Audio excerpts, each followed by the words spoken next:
So if you guys have yet to see Black Panther, please don't watch this.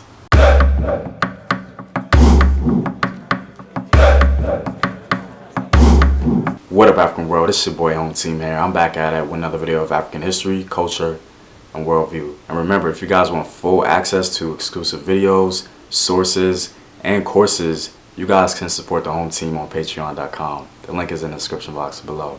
So yeah, some of you were asking if I was going to do a Black Panther review, especially because it obviously borrows from African culture, right?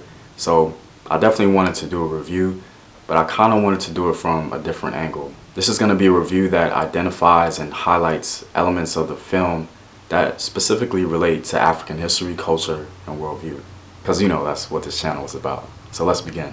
Yo, shout out to the director Ryan Coogler. Like, I think he did an amazing job incorporating African elements into the film. I personally tend to be extremely critical of black directors and producers because, you know, I hold them to the highest standard when it comes to imagery and black people. But when it comes to Ryan Coogler and his entire body of work, he's like by far my favorite black director right now. And we gotta talk about the women. Like, black women in this film showed something that, you know, we don't really get to see often or even at all. Like, I personally have never seen how black women were portrayed in this movie. They were very powerful and they exhibited total control of their agency throughout the movie. Wakanda seemed to represent a strong undercurrent of, you know, matrilineal systems seen throughout many African societies. And of course, what stood out the most to me were the women warriors present throughout the film. Female warriors in Africa who were literally present on the battlefield come straight out of African history books. The queens of Kush were literally known to actually like fight in battle. Queen Amanirenas specifically actually had a wounded eye because of her battles. The most well known is the all-female regiment from the kingdom of Dahomey, known today as the Dahomey Amazons. These warriors weren't symbolic either, like they literally bodied other African kingdoms and expanded the rule of Dahomey. And like the female warriors of Wakanda, they were like the backbone of the kingdom. I think it's really cool that they were able to depict this on the film.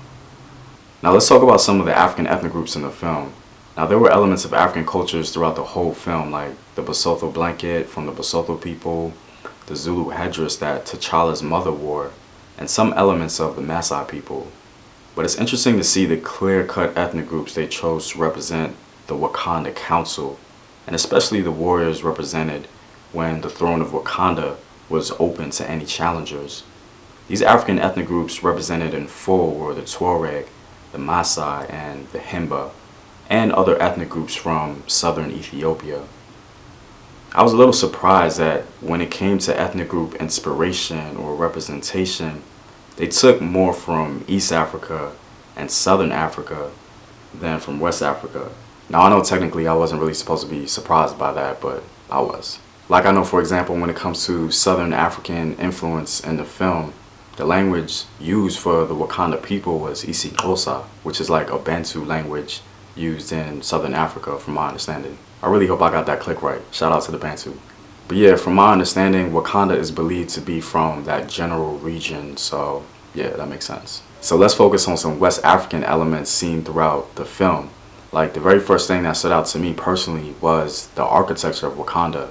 Like, it very clearly took from the Sudano-Sahelian architectural style of the Mandinka and the Mande people in general. It definitely borrowed from the architectural style of Djenné and Timbuktu in Mali, which I thought was dope. Like, I don't know why that specifically surprised me so much, but it did. Another thing that really surprised me about the film was the Wakandan writing script. Like, Ryan Coogler and his team could have easily taken from, you know, the Meroitic Nubian script or some modified Egyptian hieroglyphic, but it seems as though like they were really influenced by the West African writing forms, and I thought that was amazing. Now, in my personal opinion, the writing form seen in Wakanda very clearly looks like the Vai writing form from the Mande people, but you know, some people say it's the Sibidi script of, you know, coming from Nigeria, and I hope I didn't butcher that. I probably did. So yeah, like, I'm not really sure because the script is modified in the movie and it clearly takes, in my opinion, from West African influence. So, you know, again, I'm not really sure, but, you know, some people say it's taken from Nigeria. I personally think it's the Vai script. But yeah, you guys be the judge. But anyway, I was really impressed by Ryan Coogler and his team because, like I said, they could have been lazy and just taken from, Egyptian hieroglyphs, essentially, and, inserted it in the film. So to me, they got a 10 out of 10 for that, hands down. One thing that reminded me of West African history, specifically the Mali Empire, was when the king of the Jabari tribe, pretty much one of the rogue tribes of Wakanda, when he told T'Challa that he pretty much wasn't going to help him reclaim the throne. It reminded me when the Mali Empire was defeated by the Songhai and was on the verge of redeeming the throne, but they were betrayed by the Fulani, and the king of Mali at that time didn't have his 2 top generals with him, who apparently decided they just wasn't going to fight with him. This literally ended Mali for good.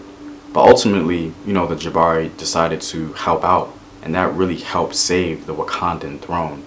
And I think that was an excellent symbol of how African ethnic groups, how they can work together to accomplish a task for a greater good. Now, I know some of you might be thinking that, there weren't any actual Egyptian elements seen throughout the film. And of course, we didn't want to be saturated with that in general. But ironically, like, one of the biggest elements in the entire film was actually Egyptian, and some of you might have missed that.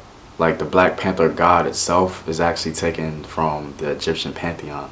So literally, the whole reason why Wakandan kings have this power is because Bast, the Egyptian god, known to the Wakandans as Black Panther, gave them this power. The actual herb used to give the Wakandan kings the power of the Black Panther is essentially the power of Bast. So in many ways, ancient Egypt is sort of a driver of all of this in a very cool and subtle way. Because in reality, like, Black Panthers don't actually exist in Africa, so the Bast inclusion from the Egyptian pantheon makes sense.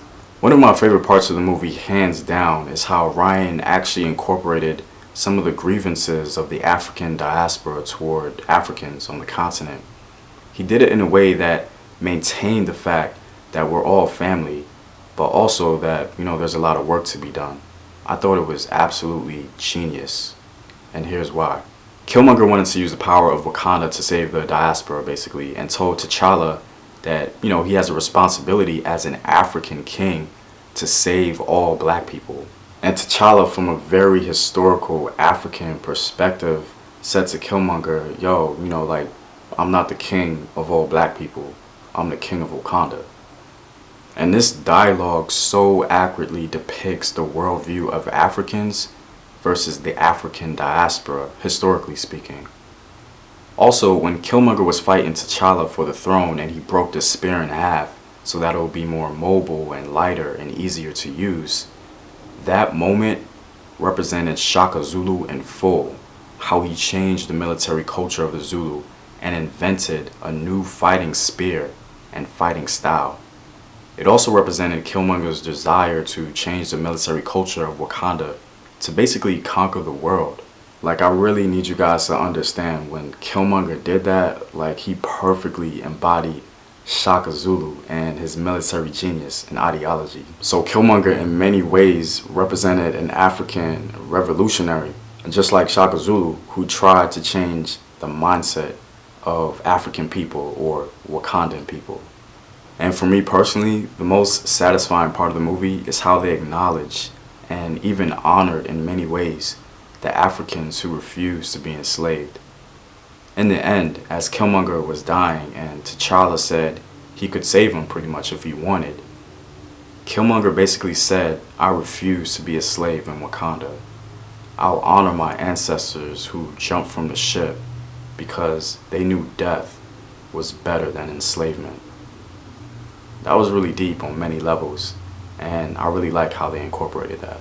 Overall, for me, this movie gets a 10 out of 10 for the African diaspora, and I think it's a model for how African elements should be included into African fantasy. To be honest, I don't think any African fantasy in the future is really going to be touching Black Panther for a minute. But anyway, guys, I'm all out. I really hope you guys enjoyed the film, and remember, you can support Home Team on Patreon to get full access to courses, sources, and exclusive videos on patreon.com. The link is in the description box below. Know thyself. Remember your ancestors. Peace.